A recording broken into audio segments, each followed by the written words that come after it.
Los saluda su amigo Carlos de ZR Tutoriales.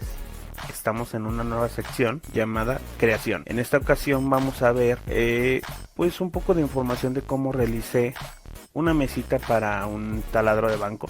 Muy básica, muy sencilla de hacer. Y bueno, es muy sencillo lo que les voy a compartir. Espero que la poca información que les brindo aquí les sea de utilidad. Iniciamos con esto.